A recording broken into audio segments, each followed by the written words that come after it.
বছরের শেষ সূর্যাস্ত দেখতে সৈকতে ভিড় জমাচ্ছেন পর্যটকেরা। কক্সবাজারে আগত পর্যটকেরা বিকেল গড়ার সাথে সাথে সৈকতে এসে ভিড় জমাচ্ছেন। আমরা অবস্থান করছি সৈকতের সুগন্ধা পয়েন্টে। দেখতে পাচ্ছেন যে বিশাল সমুদ্র সৈকত জুড়ে আনাচে কানাচে পর্যটকের ভিড়। তারা হোটেল কক্ষ ছেড়ে ইতিমধ্যে যে বছরের অর্থাৎ 2024 সালের শেষ সূর্যাস্ত দেখতে এই দৃশ্যটি মূলত দেখার জন্য কক্সবাজারে এসেছেন এবং কক্সবাজার সমুদ্র সৈকতে ছুটে আসছেন। যেহেতু বিকেল গড়িয়েছে, একটু পর সূর্য অস্ত যাবে, অর্থাৎ ঘন্টা কানেকের মধ্যেই কিন্তু সূর্য অস্ত যাবে, সেহেতু তারা এসে প্রস্তুতি নিচ্ছেন। অনেকেই ছবিতে নিজেকে বন্দি করে নিচ্ছেন, অনেকে যে যার মতো আনন্দ করছেন, বালিয়াড়িতে বসে আড্ডা জমাচ্ছেন।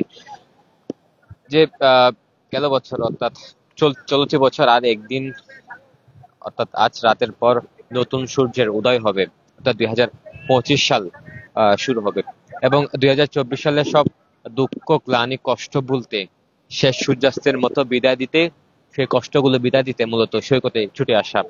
এবং সৈকতে ইতিমধ্যে পর্যটকরা আসতে শুরু করেছে, প্রায় পর্যটক চলে এসেছে এবং যখন বিকেল যতই গড়াচ্ছে ততই সে পর্যটকের দৃশ্য আমরা লক্ষ্য করছি। আমরা সামনে আগাবো এবং কিছু পর্যটকের সাথে কথা বলার চেষ্টা করব।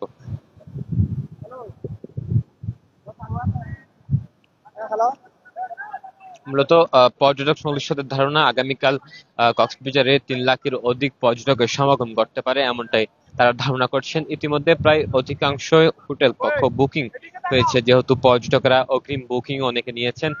সব মিলিয়ে পর্যটক সংশ্লিষ্টদের ধারণা এবারে ব্যবসা খুব ভালোই চলবে। অন্যদিকে আমি যদি আয়োজনের কথা বলতে চাই, 31st নাইট উপলক্ষে কক্সবাজারে কোনো আয়োজন নেই। খোলা স্থানে কোনো সাংস্কৃতিক অনুষ্ঠান কিংবা কনসার্টের আয়োজন নেই।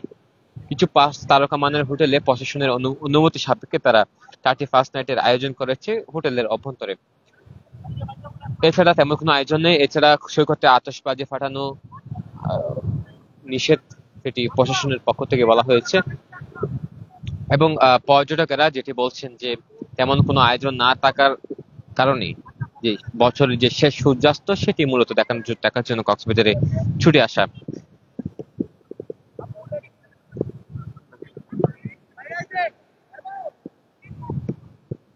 কিছু পর্যটকের সাথে কথা বলবো। এই যে ভাই, কোত্থেকে এসেছেন? ভাই ঢাকা থেকে। না ভাই, বহুত বছর পর আসলাম। না, এর আগে আসিনি। জি ভাই। আজকে বছরের শেষ সূর্যাস্ত দেখবেন, না, আলহামদুলিল্লাহ ভালো ভাই। হ্যাঁ, শিকার হয়েছে। না না, এরকম কিছু না ভাই, নিরাপত্তা ভালো আলহামদুলিল্লাহ। ধন্যবাদ।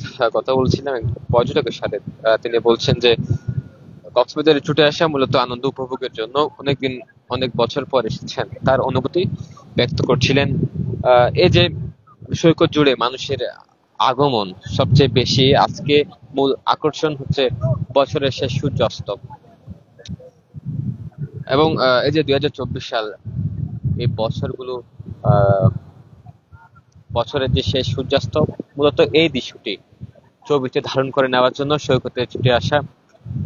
এবং আজকে যে বিশেষ আয়োজন না থাকার কারণে অনেক পর্যটক সেটি ভিন্নভাবে নিয়েছে, যে কোনো আয়োজন নেই, যে 5 তারকা মানের হোটেল ছাড়া কোনো আয়োজন না থাকায় অনেকে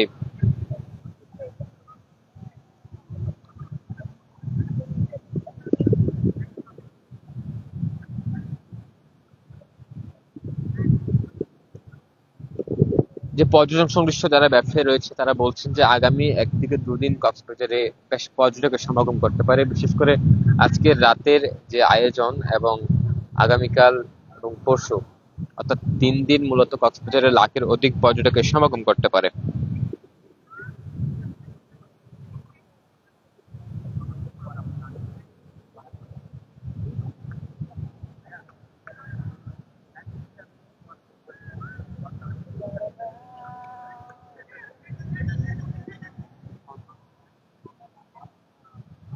কক্সবাজার সমুদ্র সৈকতের আনাচে কানাচে ইতিমধ্যে পর্যটকরা আসতে শুরু করেছে এবং অনেকে এসেছেন মূলত যে বছরের শেষ সূর্যাস্ত দেখতেই তাদের যে আগমন। এবং এই যে গেল বছর অর্থাৎ আরেক দিন পর নতুন বছর শুরু হবে, গেল বছরের সব কষ্ট ভুলতে মূলত সূর্যের মতো বিদায় দিতে, তারা দুঃখকেও বিদায় দিতে সকলে ছুটে আসছেন কক্সবাজারে।